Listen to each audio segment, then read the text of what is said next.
Brand new fragrance from Fragrantica writer and perfumer Miguel Matos. It's called Silverstone. Let's get into it.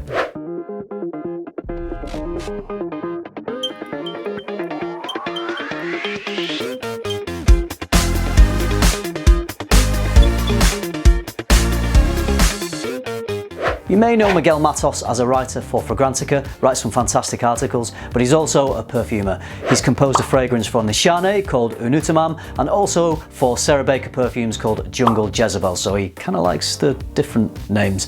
I've tried Unutamam from Nishane and I'm just going to say wow, but that's another scent for another video. In this video I'm talking about Silverstone, which is part of Miguel's own line of fragrances, so available on his website. I'll leave a link to his website in the description below this video if you want to check any of those scents out.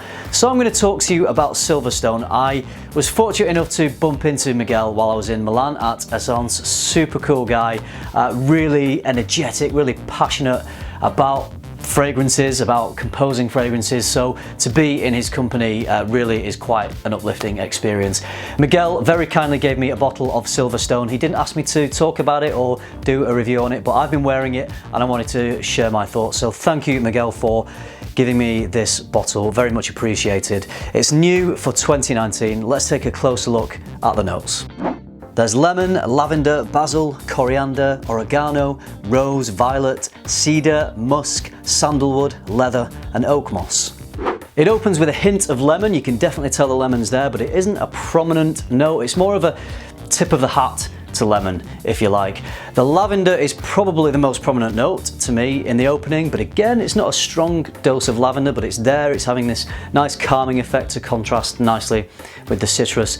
There's also culinary notes of oregano, basil and coriander, which are providing a sort of sharp, herbaceous quality. So the opening is one of contrasting components. You've got the brightness of the lemon, the calming nature of the lavender, and the culinary aspect of the herbs in there. And they all combine to create what is quite a smooth composition that I would describe as having a subdued, musky freshness. So rather than it being invigorating and uplifting, I describe it as being sensual, calming, but also with a bit of edginess. There are some florals in the heart of this, but it's definitely not a flowery scent. They seem kind of muted and subdued. And I also get a mineral-like metallic accord from this scent. It could be the leather, the musks, the oak moss combining to give this.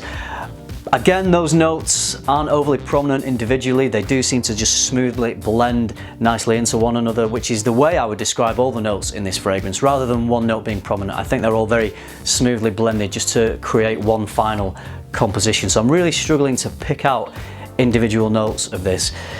But the scent makes me think of rain falling on warm, dry concrete. So it's a cool, edgy, brooding scent. I could imagine someone like Tom Hardy or Joaquin Phoenix wearing something like this. Definitely has a cool edginess to it. It's a pretty versatile scent. I think because of the notes within this composition, you could definitely get away wearing it in the colder months. Also, I think it would work really nicely in the heat. In terms of occasions, again, versatile. You could wear this as a day scent, you could wear this as an evening scent, dress it up, dress it down. Really versatile. Let's talk about the performance.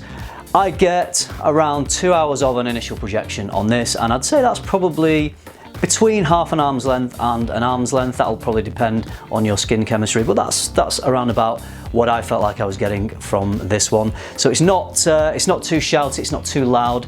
I don't think this is going to fill a room when you walk into a room, but if someone gets relatively close to you, then they're definitely going to pick up on the scent of this. Longevity is good. It's quite a dense scent, so I got 8 to 9 hours as a skin scent, and I was just getting, you know, every now and then just slight wafts of that skin scent.